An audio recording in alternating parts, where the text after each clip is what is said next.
Assalamualaikum warahmatullahi wabarakatuh. Waalaikumsalam warahmatullahi wabarakatuh. Sebelum memulai kegiatan belajar pada hari ini, silakan KM untuk memimpin doa dan dilanjutkan nantinya tadarus ya dengan membacakan surat Al-Kafirun. Silakan KM. Duduk siap, berdoa dimulai. Pas selesai ucapkan salam.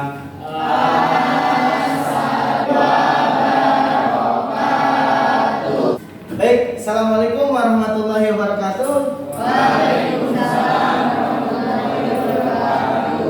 Bagaimana kabarnya hari ini? Semuanya baik? Baik. Alhamdulillah kalau baik. Ada yang tidak hadir hari ini? Masuk semua? Siapa? Catherine, kemana Catherine? Sakit. Oh ya, semoga kita doakan Catherine ini cepat sembuh agar bisa kembali bergabung dengan kita untuk belajar. Sebelum dimulai, silakan dicek terlebih dahulu kerapihannya sudah rapi atau belum. Semester 2 ini ya, mata pelajaran kimia materi pertama yaitu tentang larutan elektrolit dan non elektrolit. Masih ingat ikatan ion dan ikatan kovalen? Masih. Satu orang saja. Apa? Siapa yang jawab masih? Oh ya, Egi gimana? Ikatan ion adalah ikatan yang terjadi ketika ion positif dan negatif gaya listrik pada setiap atomnya membentuk sebuah ikatan kimia. Ikatan ionik ini juga biasa disebut dengan ikatan elektrovalen. Contoh ikatan ion adalah natrium dan fluorida. Ikatan yang terjadi karena ada serah terima elektron. Contohnya itu ada tadi NaF ya, atau juga selain NaF ada NaCl adalah contoh ikatan ion. Ini ada contoh ikatan apa tadi? Kovalen. Siapa di antara kalian yang pernah melihat atau membaca berita tentang banjir? Ada orang yang tersengat listrik ketika banjir. Pernah ya? Pernah. Pertanyaan selanjutnya, mengapa air banjir itu dapat menghantarkan arus listrik? Ada yang tahu? Enggak.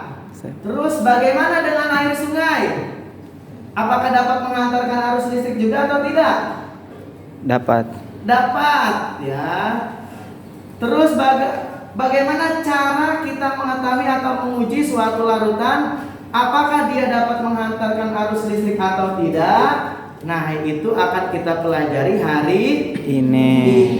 Karena hari ini kita akan praktikum mengenai uji daya hantar listrik. Ya. Sebelum kalian praktikum, nah, Bapak akan demonstrasi dulu. Silakan diaduk sampai semuanya larut. Sudah. Baik, silakan simpan di situ.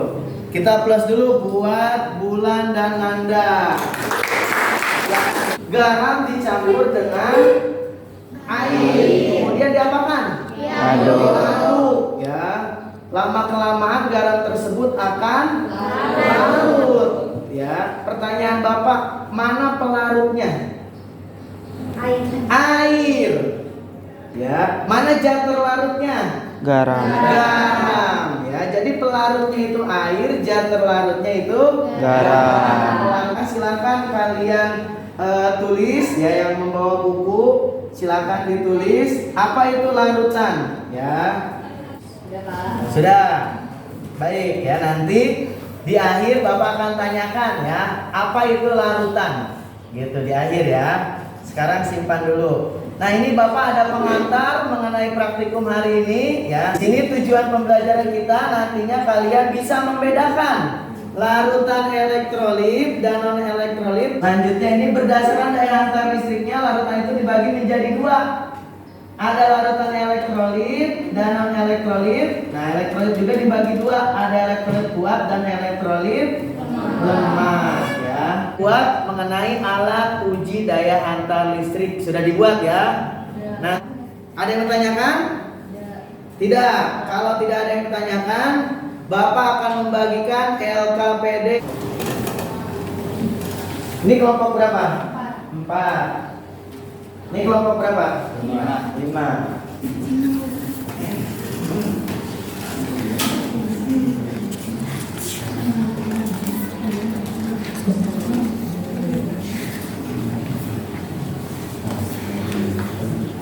Dan Bapak juga akan membagikan bahan bacaan. Kemarin udah di-share ya sama Anggi ya.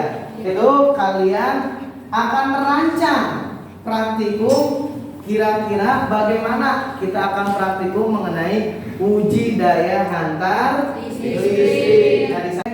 Apa tuh namanya, buka atau tonton video tersebut. Kira-kira praktikum mengenai hari ini tuh bagaimana ya? Silakan dibuka ya. Sambil kalian berdiskusi, nantinya Bapak akan keliling. Bapak juga akan menilai ya kerjasama kalian nantinya dalam kelompok aktif atau tidak, memberikan kontribusi atau tidak ya.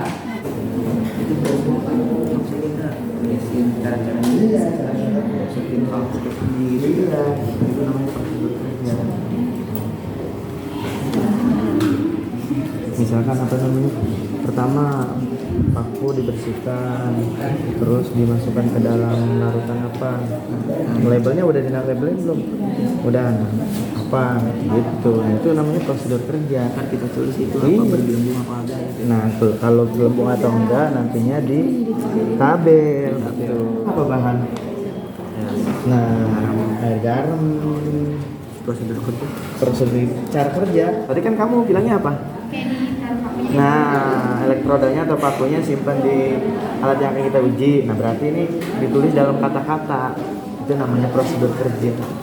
Kalau sudah semua dirancang, silakan kalian praktikumkan apa yang kalian rancang.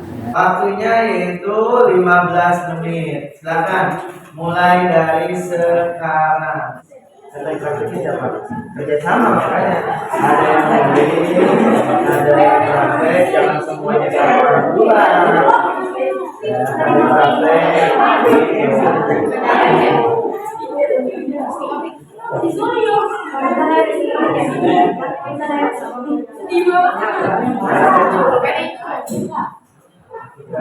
Mati.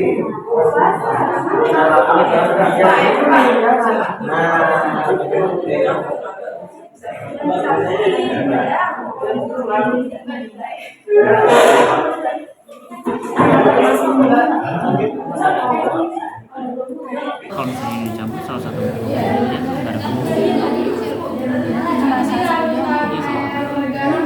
Ini air apa ini? Cuka. Gimana cuka?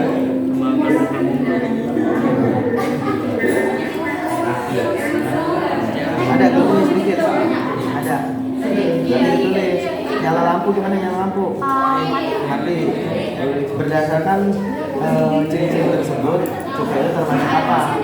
Elektrolit apa tuh? Elektrolit kuat, apa lemah, apa elektrolit? Ada apa ini? Ada apa ini? Ada gelembungnya. Banyak nggak? Banyak. Memang Ini lampunya nyala terang. Ini apa ini? Lampunya apa ini? Garam. kayak gimana sih? Kayaknya apa?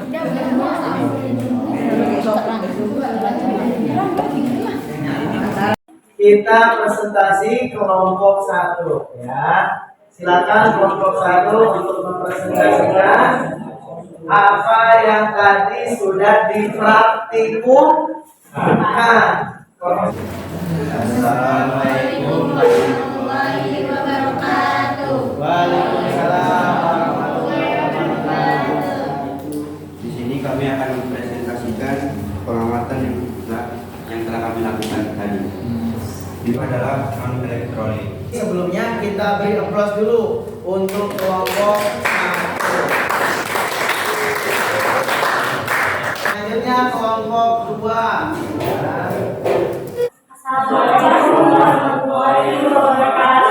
Waalaikumsalam warahmatullahi wabarakatuh. Terus di sini ada cuka. Cuka ini menghasilkan gelembung yang sedikit dan lampunya tidak menyala. Lalu termasuk dalam kategori non-elektrolit. Assalamualaikum warahmatullahi wabarakatuh. Waalaikumsalam warahmatullahi wabarakatuh. Ini tidak ada gelembung, tidak menyala dengan kelima. Silakan komentari kelompok berapa ini? 3. Kelompok 3 gelembungnya banyak, sedangkan di kelompok 5 sedikit. Apalagi perbedaannya? Air lautan garam itu lampunya terang. Ini ada yang banyak, ada yang sedikit, bahkan tidak ada gelembungnya. Pertanyaan Bapak, mengapa larutan tersebut berbeda-beda? Nyucinya kali Pak. Iya, apa? Nyucinya kurang bersih. Nyucinya kurang bersih, ya. Kalau yang menyala itu larutan apa namanya? Garam. Enggak, disebutnya larutan apa? Termasuk larutan apa? Elektrolit. Kalau yang tidak menyala? Elektrolit. Mengapa dia apa tuh namanya dapat menghantarkan arus listrik? Sedangkan non elektrolit tidak dapat menghantarkan arus listrik. Ada yang tahu? Ada ion-ion yang bergerak bebas. Karena apa tadi? Ion-ion yang bergerak bebas. Makanya di sana dia terjadi reaksi ionisasi, ya. NaCl. Nah, ini akan terionisasi. Cl-min, ya. Ini air garam. CH3COH, benar? Benar? Benar. Aplaus dulu buat Nanda. Menjadi H plus ditambah CH3COO min, ya. Ini adalah reaksi ionisasi. Dibuktikan dengan nyala lampu terang, adanya gelembung, adanya reaksi ionisasi, adanya ion yang bergerak bebas. H12O6, gula nyala nggak? Tidak. Ya, maka ini tidak ada reaksi ionisasi. Terjadi reaksi ionisasi ini hanya pada larutan elektrolit saja. Mengapa larutan elektrolit dapat mengantarkan arus listrik? Karena ada ion-ion yang bergerak bebas. Ada yang ditanyakan? Tidak. Kalau tidak dilanjutkan, ya. Di sana ada pertanyaan, dijawab.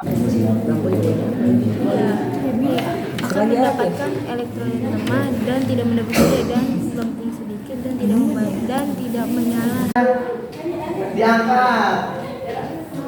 Diangkat yang tinggi. Bagaimana? Alhamdulillah, senang ya. Ada yang bisa menyimpulkan? Oh, silakan, Anggi. Bagaimana pembelajaran hari ini? Tadi larutan apa, Gi? Larutan adalah campuran homogen yang terdiri dari 2 atau lebih zat. Ciri-ciri larutan elektrolit kuat terionisasi sempurna, derajat ionisasi A sama dengan 1. Kalau yang tanyakan, Bapak ada evaluasi, Bapak akan kirim ke siapa? Egi? Ya, silakan dikerjakan.